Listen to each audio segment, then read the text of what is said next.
वक्रतुंड महाकाय समप्रभ निर्विघ्नं कुरु मे देव सर्वकार्येषु सर्वदा यदा सोदरं हन्ति तां प्रत्युसम्भवं यत्कृपातमं वन्दे परमार्थमाधवम् ॐ पूर्णमद पूर्णमिदं पूर्णात् पूर्णमुदच्यते पूर्णस्य पूर्णमादाय पूर्णमेवावशिष्यते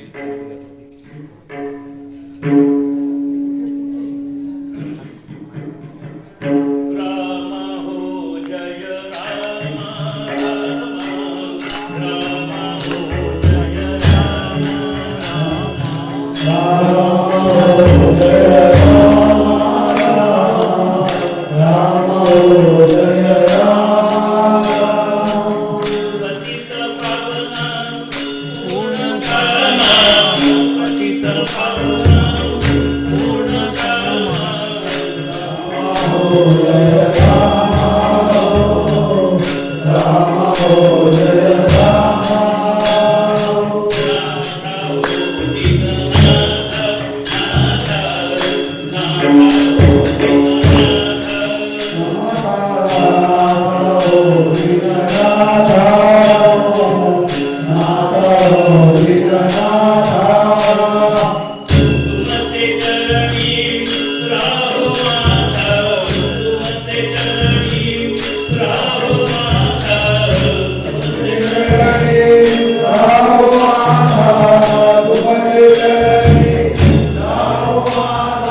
सरकार साधू समर्थ आपले संत सगळेच आपले, पण ज्या संतांनी आक्रमकपणे म्लेच्छ यवन उदंड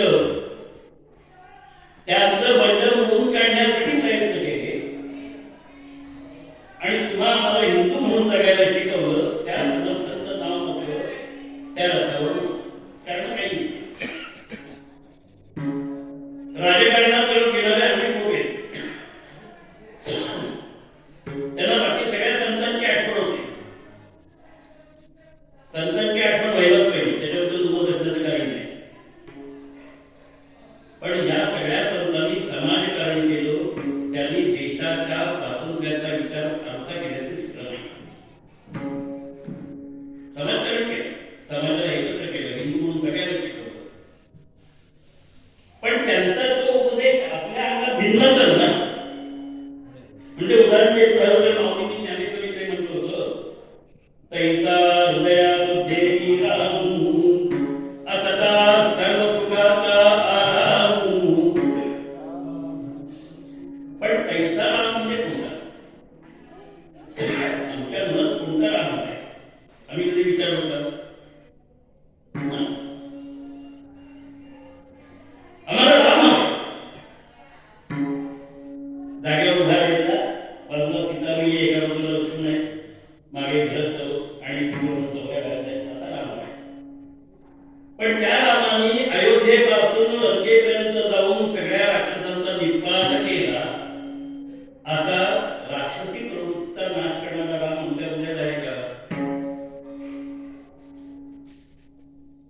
तुकाराम महाराज काय म्हणाले सासूला, माझ्या रामा विसरलीस म्हणून गाढवी झालीस.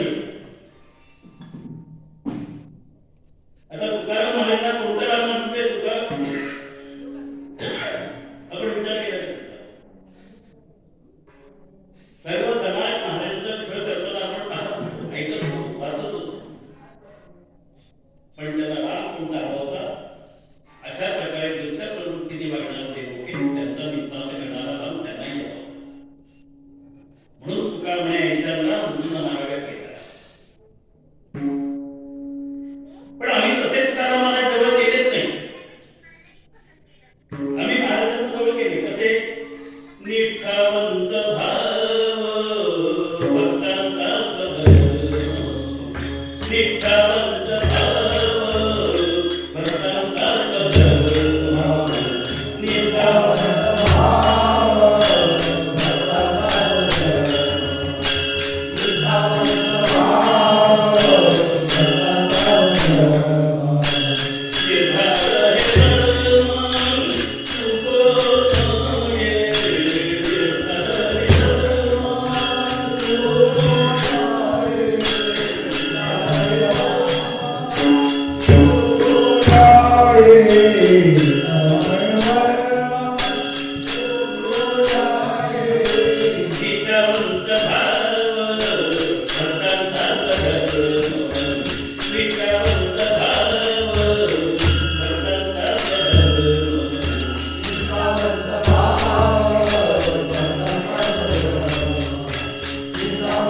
Bye.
सेवा असं का म्हटलं असा प्रश्न पडला असेल. मुद्दा म्हणतो आम्ही सगळे संतांचे पुतळे उभे करतो, त्यांची पूजा अर्चा करतो, त्यांच्या नावाने जागरण करतो, गाथा पारायण करतो, वेगळ्या प्रकारच्या संतांची जी असेल ती आम्ही त्या संतांचे भक्त असू, त्या संतांचे. पण संत दिसती वेगळे काही अंतरी मिळाले हा भाव आमच्या मनात असतो का? हा समाज फक्त असा या घातला जाऊन त्या संतांचा अभ्यास करणार, त्यांचा विचार करणार, तो समाज त्या संतांचा विचार करणार, तो समाज त्या संतांचा विचार करणार. हा तुझ्या भाव या भक्त भावणाऱ्या मंडळींकडे कुठून आला? प्रश्न आहे ना, का निर्माण झाला? संत जर संत आहेत तर ते काही विशिष्ट समाजाचे असतात तो कोणताही समाज असेल. मी अनेक ठिकाणी जाहीर हा प्रश्न विचारले, संत नामदेव महाराज कोणाचे? तर त्या विशिष्ट समाजाचे. संत तुकाराम महाराज कोणाचे? त्या विशिष्ट समाजाचे. समर्थ रामदास स्वामी कोणाचे? त्या विशिष्ट समाजाचे. संत सावकाराम कोणाचे? त्या विशिष्ट समाजाचे. संत तुकाराम कोणाचे? विशिष्ट समाजाचे. संत रविदास कोणाचे? त्या विशिष्ट समाजाचे. ही अवस्था आम्हा भक्तांमध्ये का निर्माण झाली? काय आम्ही असे संतांमध्ये विभागले का गेलो? आज ज्याप्रमाणे आम्ही प्रांत म्हणून विभागले गेलो, महाराष्ट्र वेगळा, कर्नाटक वेगळा, तामिळनाडू वेगळा, केरळ वेगळा, आंध्र प्रदेश वेगळा, ओरिसा वेगळा, मध्य प्रदेश वेगळा, राजस्थान वेगळा, गुजरात वेगळा, दिल्ली वेगळी, हे का? आम्ही सगळे भारतीय होत ना. हिंदू समाज म्हणून आम्ही सगळे एक होत ना. कुठेही हिंदू समाजामध्ये कुठल्याही तत्वज्ञानामध्ये कोणत्याही प्रकारचा जातीभेद सांगितलेला नाही. मग हा जातीभेद, हा वर्णभेद, हा पक्षभेद, हा प्रांतभेद, हा भाषाभेद आमच्यात का निर्माण झाला आणि त्याच्यावर आम्ही मारामाऱ्या का करतो? ज्याप्रमाणे भगवान शंकराची पूजा उत्तरेमध्ये चालते त्याप्रमाणे भगवान शंकराची पूजा दक्षिणेमध्ये चालते. ज्याप्रमाणे भगवान श्रीकृष्णाची पूजा वरती चालते उत्तरेमध्ये, त्याप्रमाणे भगवान श्रीकृष्णाची पूजा दक्षिणेमध्ये चालते, पूर्वेकडे पश्चिमेकडे चालते. मग आम्ही कृष्ण भक्त वेगळे, तुम्ही विष्णू भक्त वेगळे, तुम्ही राम भक्त वेगळे, तुम्ही शंकर भक्त वेगळे, तुम्ही गणपती भक्त वेगळे. काय काय नाही कशासाठी? हे सगळं चालतं ते कशासाठी? आमच्या वासना दुष्ट आहेत. आम्ही वेगळ्या प्रकारच्या वासना करतो. कीर्तन प्रवचन वर्षानुवर्ष ऐकतो, पण ऐकायचं ते कुठे विसरून परत दिलं आहे. कसे माहिती का? मंदिरात जाताना चप्पा बाहेर ठेवून आपण मंदिरात प्रवेश करतो. कदाचित काही लोकांच्या मनात असा विचार असतो की माझी नवीन चप्पल आहे, चालू इकडे देवदर्शनाला आणि लक्ष द्याय चपलीकडे. बरं, त्या चपलीवर लक्ष ठेवा. आम्ही पुन्हा सांगितलंय, ज्याच्या दर्शनाला आम्ही जातो त्याला म्हणतो देवा माझी चप्पल सांभाळले. काय वासना घेऊन भगवंताकडे गेलो? चप्पल सांभाळण्याला त्याला म्हणते. मग तो आम्हाला चपलेची मागेल ते. बरं, आमच्या मनात निर्माण झालेली ही जी वासना आहे ती चांगली आहे का वाईट आहे?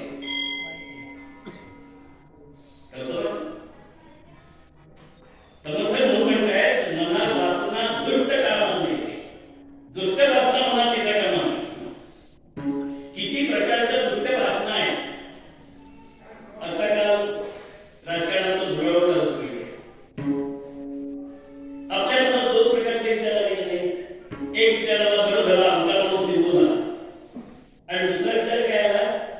तो पडायला हवा होता. बरोबर आहे ना? आमचा माणूस निघून आला इतपर्यंत बरोबर आहे, कोणी असेल, पण दुसरा पडला हे बरं झालं असं का आमच्या मनात विचार आला? आमचा माणूस निघून गेला पाहिजे, आमचा देव सगळ्यांनी मान्य केला पाहिजे, पण म्हणून दुसऱ्याला नाकारायचं का? ही वासना होती काय? आणि ही दुष्ट वासना घेऊन ज्यावेळेला आम्ही एखाद्या मंदिरात जातो, आपल्याला माहिती आहे आपण शेतकरी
इथे आपण मंदिर बांधलंय, खूप छान मंदिर आहे. आपण ठराविक दिवशी इथे एकदा सगळे कार्यक्रम करतो, उपक्रम करतो, आनंदाने सगळं चाललेलं असतं. अतिशय चांगली गोष्ट आहे. आज गावागावात विविध प्रकारची मंदिर आहेत, पण त्या मंदिरांची व्यवस्था पाहण्यासाठी नवीन माणसं उपलब्ध होत आहेत. किती ठिकाणी असं दाखवू की जुने बांधलेली मठ असतील, मंदिर असतील, सगळे ओस पडत जाते आणि नवीन मंदिराचं ते मानते. गावोगाव राजकारणी पैसे देतात मंदिर बांधायला, फसवणूक करतात, लक्षात येत नाही. सरकारचा पैसा समाज मंदिरासाठी आलेला असतो, पण आम्ही त्याच्यात एखादी गोष्टी घेऊन बसवतो, कारण फुकट मिळालेला पैसा असतो समाज मंदिराच्या नावासाठी. राजकारण्यांना वाटतं आम्ही पैसा दिलाय म्हणजे आम्हाला मतं मिळतील, आणि त्या मंदिराकडे, त्या समाज मंदिराकडे फक्त विशिष्ट समाजाला अधिकार असल्यासारखं त्या समाजाला प्रवेश होतो, बाकीच्यांना प्रवेश नाकार. हे का घडलंय? आम्ही किती राजकारण ठरवतो पैशासाठी, मी आधी बोलत नाही त्या विषयावर, पण पैसा नसेल तर घरोघरी जगताच येत नाही, अशा पद्धतीचं आमचं जीवन चाललंय. महाराजांनी त्याच्या अभंगामध्ये म्हटलं की कोणत्याही प्रकारचं प्रवचन किंवा कीर्तन करायचं असेल तर त्याची विक्री करू नये, बिदागी मानू नये. काढून तर महाराजांच्या आम्ही बिदागीशिवाय कार्यक्रम करतो. विचार करून बघा, बिदागी किती असं केलं मर्यादाच नाही. जो जास्त मोठा पैसे मागतो तो जास्त मोठा गुन्हा. त्याने कुठला अंगठ्या असतात, इकडे तिकडे टीव्हीवर बसून असे आहेत नाही अवस्था. मला कुठलं असतं सांगा, कारण कुठलं बोलायचं नाही, खरं सांगितलं तर बसत नाही. ही अवस्था कोणी निर्माण केली? त्या वासनेने निर्माण केली, आमच्या मनातल्या वासनेने. ज्या परमेश्वराचं नामस्मरण आम्ही करतो तो परमेश्वर आम्हाला सगळं द्यायला तयार असताना सुद्धा आम्ही समाजाकडे पैसे नाही. कधी गातेला अभंग असेल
सरकारने आम्हाला लाडक्या बहिणींसाठी पैसे द्यायला पाहिजे, ऐकते मागणी बहिणी वगैरे.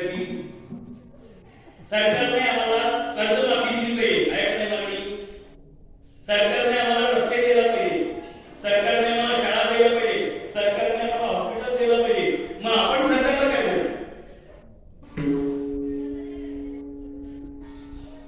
आहे ना मग एक मग ते सर फुकट देतो का? काल मताचा भाव किती ठरवलं मला माहित नाही, पण मी नेहमी सांगतो की समजा 5,000 रुपये एका महिन्यात तुम्हाला द्यायचे, 5 वर्षासाठी तुम्ही माणूस दिले म्हणजे एका वर्षाला किती रुपये झाला? 1,000 रुपये ना. 12 महिन्यासाठी 1,000 रुपये तुम्हाला त्यांनी दिले. 5,000 म्हणजे रक्कम कमी नाही, माहिती सांगितली. कोणी गावच्या मंदिरासाठी मागतं, कोणी गावच्या रस्त्यासाठी, कोणी गावच्या शाळेसाठी पैसे मागतं राजकारण्यांकडून. खोटं बोलायचं नाही आणि खरं सांगायचं नाही, बरोबर? मी 1 वर्षासाठी 1,000 रुपये त्यांनी मला दिले. आता वर्षाचे महिने 12 महिन्यांनी त्याला भागलं की एका महिन्याला किती रुपये मिळाले? 12 × 96 80 रुपये ना. 80 किंवा 80-85 रुपये म्हणजे एका महिन्यासाठी. महिन्याचे दिवस 30. 90 म्हटलं तर 90 भागिले 30 रोजची मजुरी किती? 3 रुपये ना. जाता का 3 रुपये मजुरी? रोज कळलं मजुरीचे भाव 700-800 रुपये झाले. काय किंमत आहे आपली? आपली किंमत काय? भिकाऱ्यासारखे 3 रुपये घेणं दिवसाचे, ही आपली किंमत आहे. ते दिवसाचे मिळणारे 500 रुपये बाजू ठेवून 700 रुपये बाजू ठेवून याच्याबरोबर फिरतो आपण. फिरतो का नाही? ते फिरत असतील ते. घराघरात जाऊन एक मध्या करतो का नाही? किती रुपयासाठी? 3 रुपयाच्या नोटीस. कधी विचार केला का आपण? कारण आम्हाला कळतच नाही, आमच्या मनात काय वासना आहे ते आम्हाला कळत नाही. म्हणून ह्या वासना दुष्टबुद्धी आहे. दुष्ट वासना कामाला घेऊ नये. आणि दुसरी पापबुद्धी. जशी वासना दुष्ट आहे तशी बुद्धी देखील पापग्रस्त आहे, पापाने संयुक्त झालेली. काय काय प्रकारचं पाप आम्ही करतो. पूर्वीच्या काळी सर्वसामान्य नियम असा होता की कीर्तन करायच्या समोर मोठ्या समोर बसायचं नाही, ठराविक वेळ. आज मोठ्यावर बसूनच कीर्तन चालतं. काही ठिकाणी आता पैसे घेऊन कीर्तनाला बोलवतात. माझ्या समोर घडलेली घटना आहे पंढरीची, आपल्या जिल्ह्याची. कॉर्पोरेट कीर्तन, त्याला अलीकडे नवीन नाव दिले.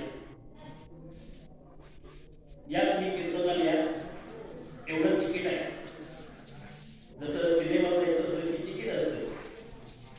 गर्दी होतो, एवढं मोठं नाव, लाख रुपये डिझाईन घेतात, त्यांचं कीर्तन ऐकायला जायचं. आणि काय करायचंय? एकीकडे चढेदाडी खात बसायचं आणि एकीकडे कीर्तन ऐकायचं. कॉर्पोरेट कीर्तन. पापबुद्धी नाही का होईल? मग ही पापबुद्धी आमच्या मनात यावी असं आम्हाला वाटतं का? त्यासाठी आम्ही देवाच्या दारात जातो का? माऊलींना दिलं आहे कथामध्ये, देवाची एक बारी उभा क्षणभरी, तेने मुक्तीच्या वेळी साधी येत्या. हरी मुखे म्हणा, हरी मुखे म्हणा, पुण्याची गणना पूर्ण करी. म्हणजे मला पुण्य मिळवायचं असेल तर मला हरीच्या दारामध्ये क्षणभर राहिलं पाहिजे. पण कोणत्या भावनेने? मला की भाव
वेदांमध्ये भेद